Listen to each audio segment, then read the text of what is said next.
এই টাইপের ডেকোরেশনের কেক আমি আগে কখনো করি নাই, যাও এটা আমার প্রথমবার করা। চলো এটাই ডেকোরেশন তোমাদের শেয়ার করি। আর তার আগে বলি এইটার কি নাম আমি জানি না। এই কেকের আমি নাম দিচ্ছি প্রিন্সেস প্যালেস। আমি আসলে নাম খুঁজে পাচ্ছি না, আর আমি জানিও না এটার আসলে মূল নাম কি। যাই হোক, আমি কেকটা আগে থেকে ডেকোরেশন করে রাখছিলাম, আর আমার বেবি এটার কিছুটা 12টা বাজাই দিছে।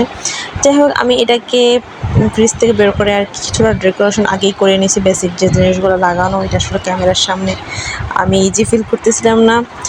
তারপর আমি পাশে যে ঘরগুলো থাকে এইগুলোকে আমি সেট করে নিছি।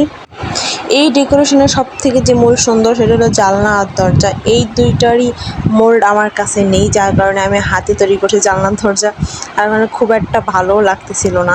আর এই কেকটাকে আরও বেশি সৌন্দর্য করতো যদি আমার কাছে আরও ফ্রেশ কিছু তুলো থাকতো, ওইগুলো আমার কাছে নাই, যার কারণে আমি দিতে পারি নাই। আর উপরে যদি আর একটা ডল সেট করা যায় তো ওইটা আরও সুন্দর লাগতো, বাট আমি এগুলো কিছুই করতে পারি নাই। তুলো না থাকার কারণে তুলো দিতেই পারি নাই। আর কিছু বাটারফ্লাই ছিল, এগুলোই দিয়ে নিলাম। এই তো এভাবেই আমি যতটুকু সম্ভব ওইটুকু করেছি। তারপরও আলহামদুলিল্লাহ আমার কাছে মোটামুটি ভালোই লাগছে। ফ্যামিলি সবাই বলছে ভালো হয়েছে। তো এই পর্যন্তই।